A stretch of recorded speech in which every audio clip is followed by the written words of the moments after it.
Bismillahirrahmanirrahim. Alhamdulillah wassalatu wassalamu ala Rasulillah wa ala alihi wa sahbihi wa man wala. Bersyukur pada Allah Subhanahu wa taala. Ini adalah episod yang kedua berkenaan dengan Freemasonry.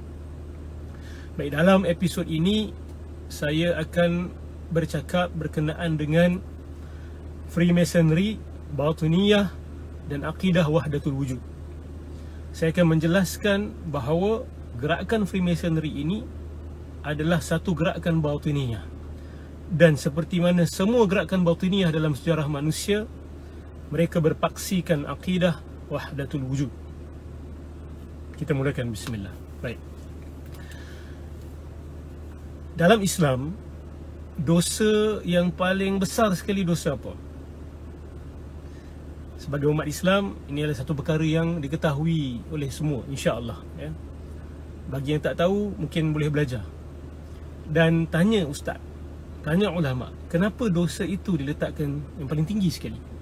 Bukan dosa membunuh, bukan berzina, bukan meliwat, bukan makan riba, tetapi yang paling tinggi sekali adalah dosa syirik, iaitu menduakan Allah Subhanahu wa taala dalam zatnya, dalam sifatnya, dalam af'al ataupun perbuatan Allah Subhanahu wa taala.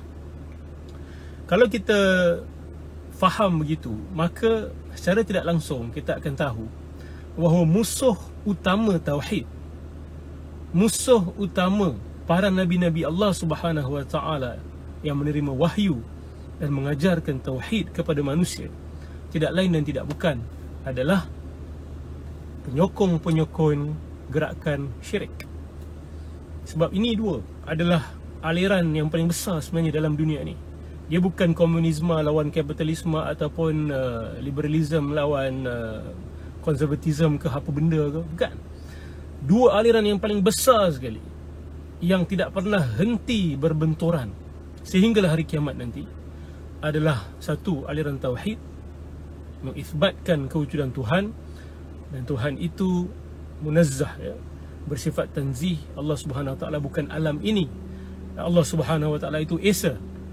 Dengan satu aliran yang mendakwa bahawa adanya Tuhan, tak kiralah sama ada Tuhan itu manusia itu sendiri, ataupun pokok, ataupun bintang-bintang, ataupun apa sahaja yang pernah didakwa sebagai Tuhan. Jadi dua aliran ini adalah musuh ketat, dan dua aliran ini adalah aliran yang sentiasa berbenturan. Mereka tidak akan reconcile, mereka tidak akan harmoni. Jadi kita lihat sepanjang sejarah manusia, Allah Subhanahu wa taala utuskan para nabi.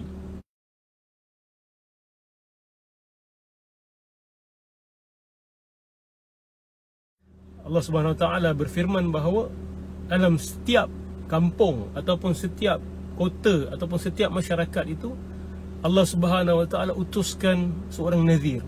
Nazir ini ada ulama mengatakan nabi, ya. Ada yang kata nazir ini boleh jadi juga orang yang bukan nabi, iaitu pemberi peringatan yang membawa manusia kepada tauhid, kepada Allah Subhanahu wa taala.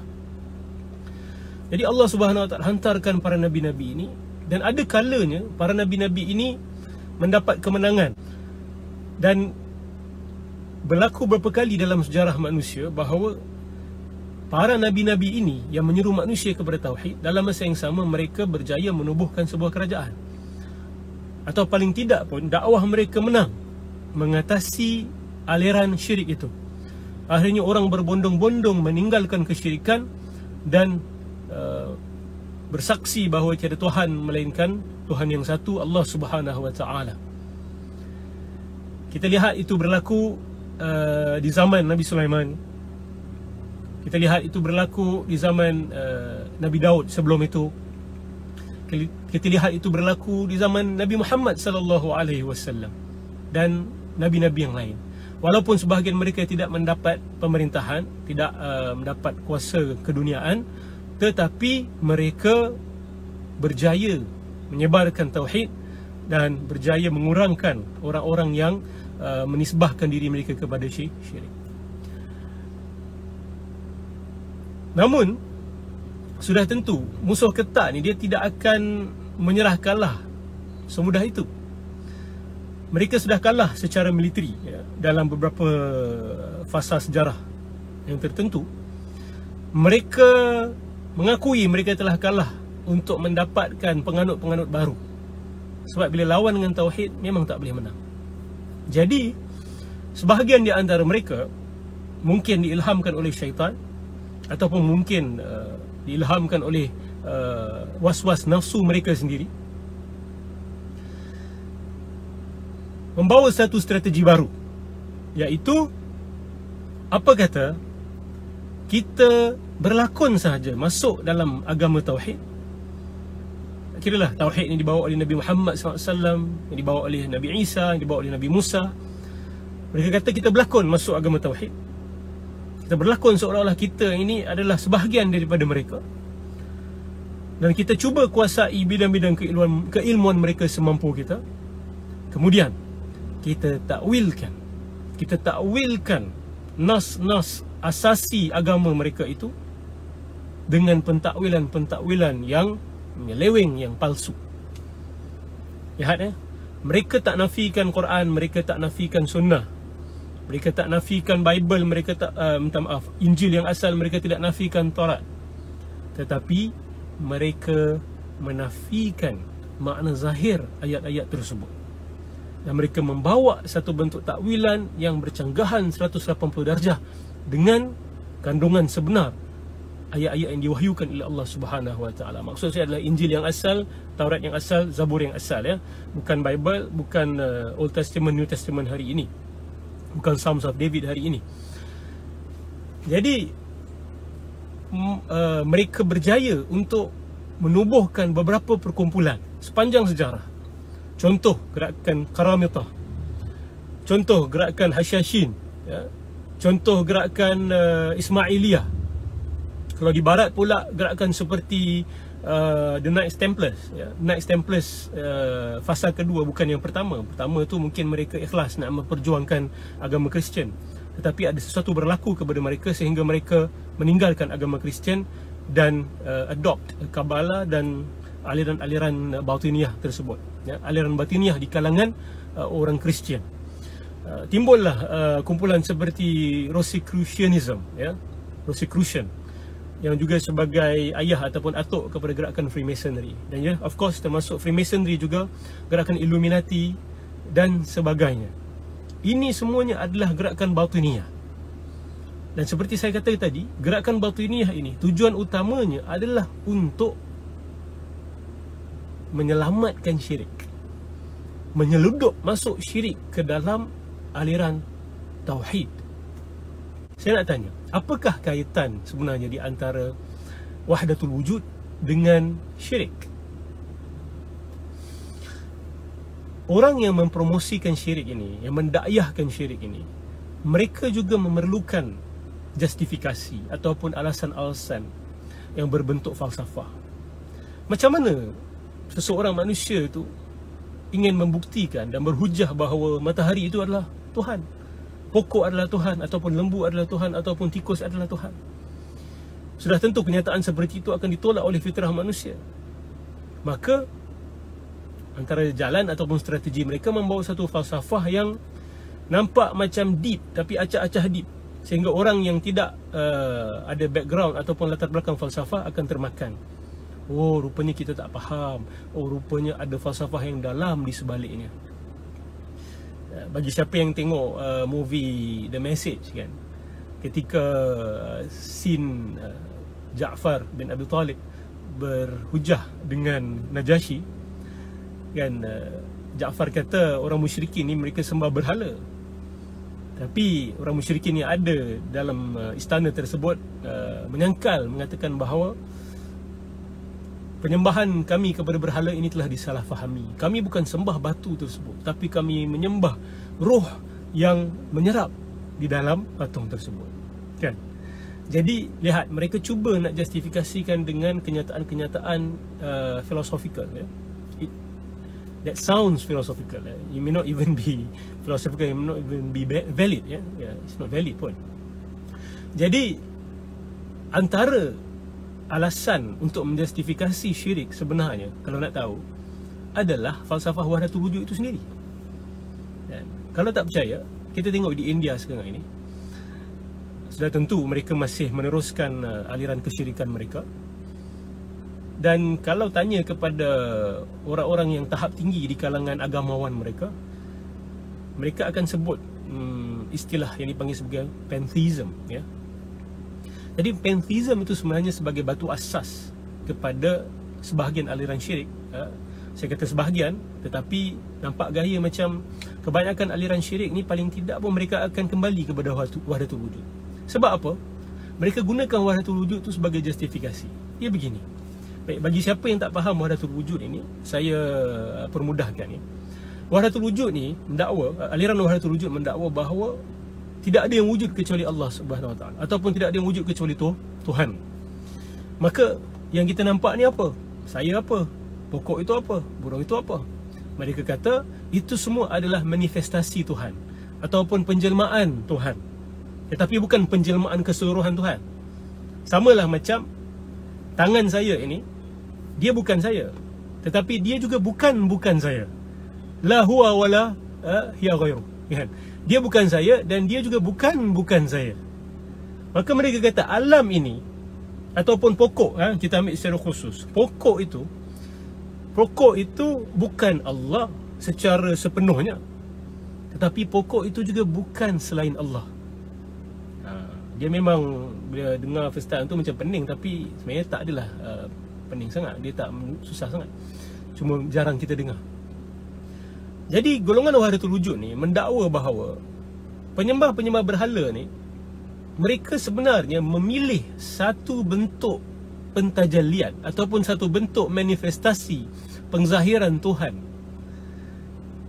Tapi mereka tak pernah kata ini sahaja Tuhan.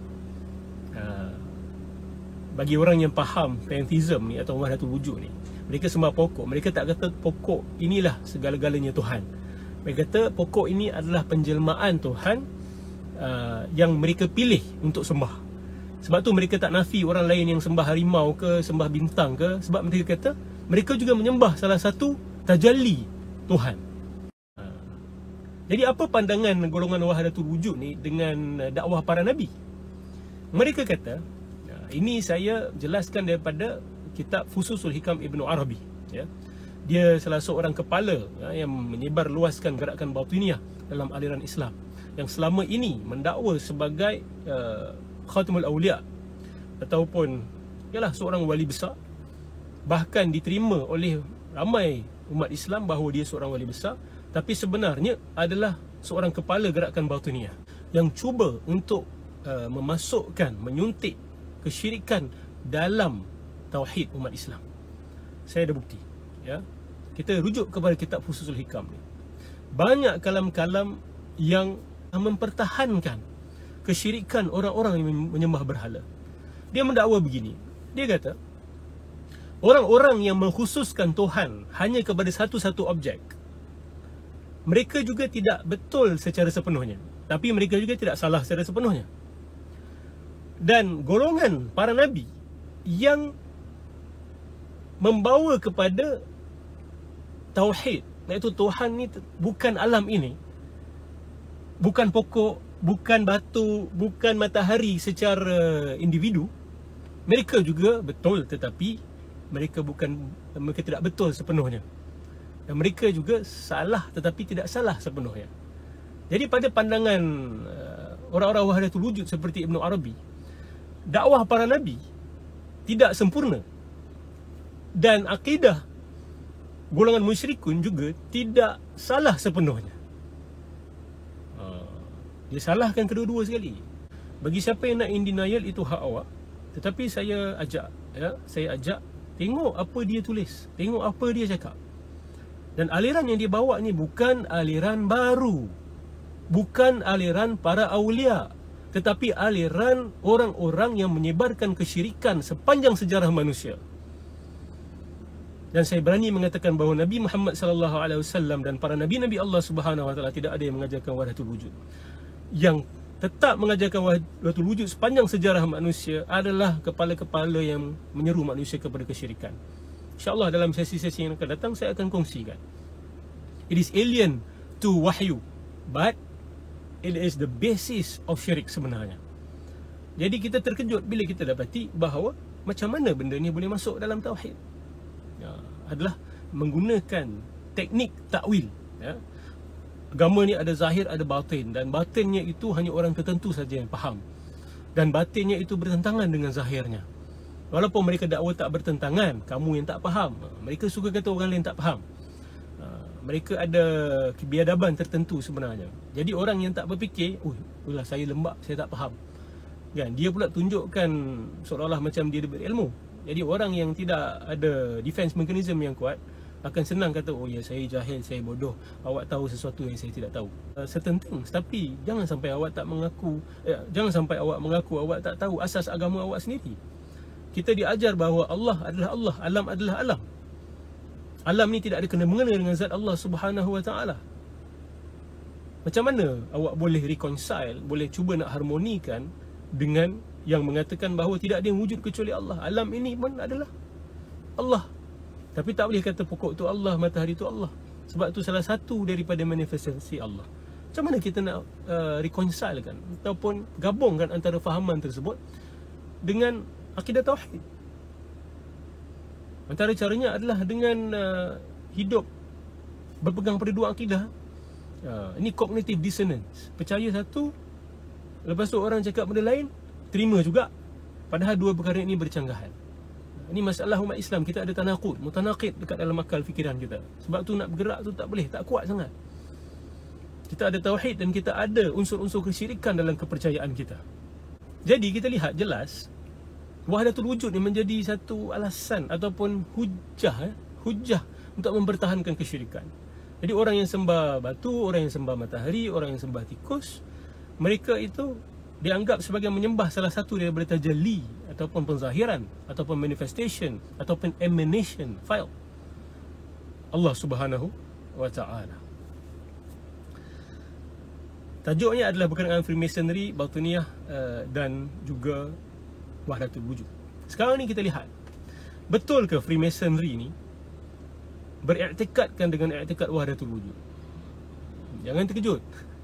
Saya akan tunjukkan beberapa screenshot selepas ini untuk awak baca.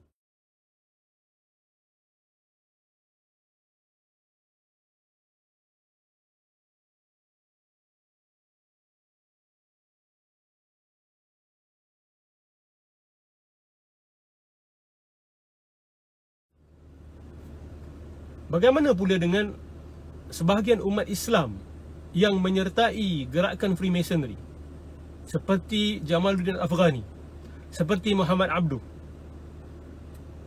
Adakah mereka kedua ini berpegang kepada akidah wahdatul wujud? Sudah tentu, ya. Kalau tak percaya, boleh lihat kepada screenshot yang akan saya kedepankan selepas ini. Mereka juga sebenarnya berpegang kepada akidah wahdatul wujud. Sebab apa? Sebab akidah wahdatul wujud ini datang bersama dengan gerakan Batiniyah, dan Freemasonry adalah salah satu daripada gerakan Batiniyah tersebut.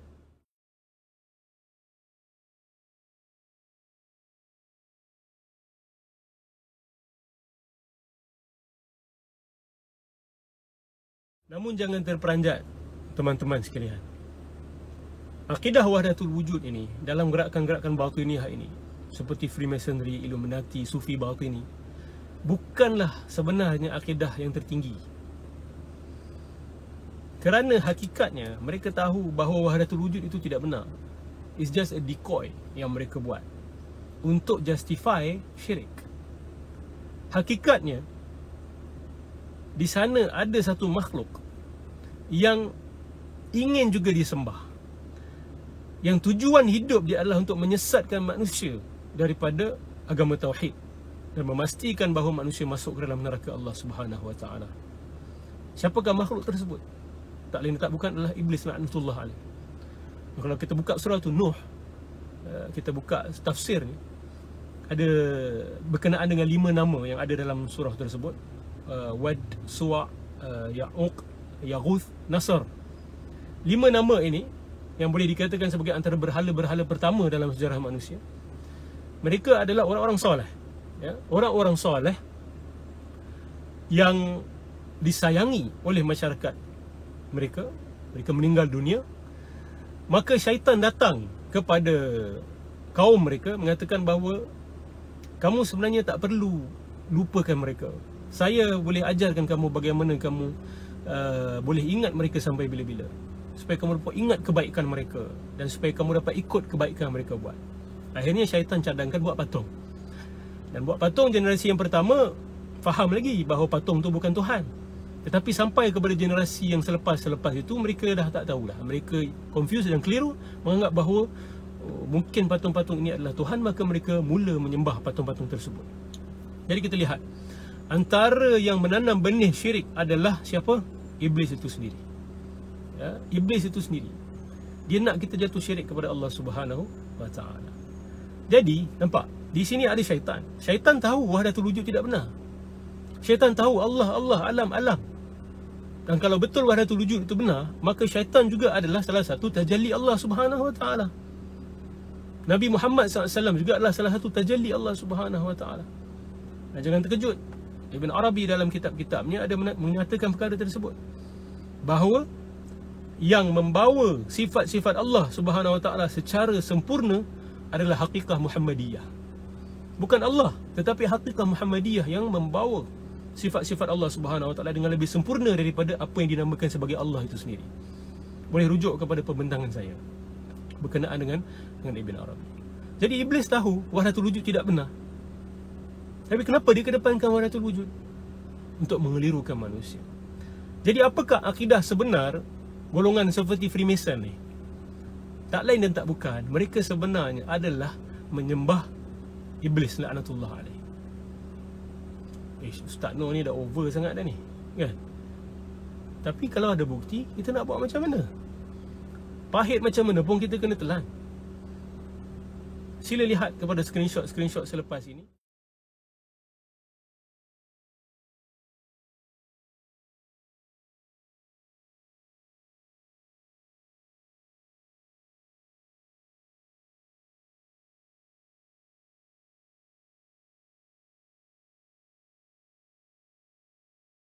Lucifer itu dalam Bible adalah merujuk kepada iblis, sebab dia mendakwa membawa cahaya. Lucifer ni bermaksud the bearer of light. Of course lah, itu sendiri adalah satu strategi batiniah. Dia membawa kegelapan, tapi dia mendakwa dia membawa cahaya. Dia membawa kebahagiaan, dia membawa kemajuan kepada manusia, tapi hakikatnya terbalik daripada itu. Jadi mereka sebenarnya menyembah iblis. Mungkin ada yang pening, macam mana dia boleh sembah iblis, Ustaz? Dia kata bahawa ini semua politik. Dia kata, hakikatnya Allah adalah iblis dan iblis adalah Allah. Kau? Ini kerja dia orang. Terbalik kan benda. Semua dia terbalik kan. Jadi dia kata Allah yang kita sembah ni hakikatnya adalah iblis yang berjaya menipu kita. Dan iblis yang mereka sembah adalah Allah yang telah kalah dengan propaganda iblis itu. Jangan pening. Subhanallah. Dan bila kita rujuk kepada beberapa tulisan-tulisan golongan Sufi Batini, kita melihat ada simpati yang mereka tunjukkan kepada iblis.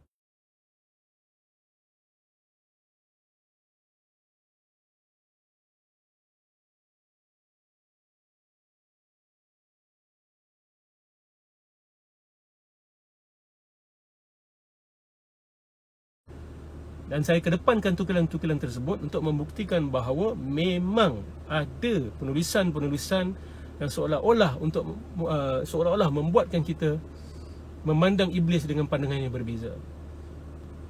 Dia bukan musuh, tak sepatutnya kita benci dia sangat, kan? Hakikatnya bukan itu yang diajar oleh baginda Nabi Muhammad sallallahu alaihi wasallam, dan bukan itu yang kita faham daripada Al-Quranul Karim yang Allah wahyukan kepada baginda Rasul sallallahu alaihi wasallam. Jadi saya mohon kepada umat Islam yang mendengar rakaman ini untuk sama-sama kita berhati-hati, kita cakna, kita celik sedikit, dan kita harus akui bahawa strategi mereka sangat licik. Mereka sudah meresap masuk ke dalam aliran-aliran tertentu, khususnya aliran Sufi Batini, yang ada sebahagian umat Islam menerima sebagai satu aliran kesufian tertinggi sebenarnya pada pandangan mereka. bahawa orang-orang seperti ini adalah wali-wali besar, Syekhul Akbar. Hakikatnya terbalik daripada itu. Dan kalau di barat pula, gerakan-gerakan seperti Freemason ini, kalau kita lihat, mereka saling tak tumpah, saling tidak tumpah. Dan seruan-seruan mereka juga sama, ya? Mereka menyeru kepada agama sama. Dan kalau kita buka Fususul Hikam, ada kalam-kalam yang jelas, ataupun paling tidak secara tidak langsung menunjukkan kepada perkara tersebut. Isu seperti seks itu adalah jalan ma'rifah yang tertinggi, Al-Wuslah. Ibn Arabi ada sebut tentang perkara itu. Dan Kabalah ada mengamalkan seks magic, ya. Jadi, dan of course astrologi juga. Ibn Arabi mengamalkan astrologi, Sufi Batini banyak mengamalkan astrologi, perwafakan itu yang diamalkan oleh Kabalah. Mereka mengamalkan astrologi, mengamalkan perwafakan, numerologi dan sebagainya. Jadi saya nak tekankan di sini bahawa ada dua aliran besar sepanjang sejarah manusia, aliran tauhid dan aliran syirik. Dan aliran syirik ni tidak pernah hilang, ya. Dan salah satu modus operandi yang paling bahaya yang mereka buat adalah metamorphosize, ya. Mereka memakai topeng atau menukar baju mereka dengan baju tauhid, tetapi hakikatnya mereka berusaha untuk mentakwilkan ajaran agama yang dibawa oleh Nabi sallallahu alaihi wasallam dengan takwilan-takwilan yang bercanggahan dengan hakikat wahyu itu sendiri. Semoga Allah Subhanahu wa taala menyedarkan kita. Assalamualaikum warahmatullahi wabarakatuh.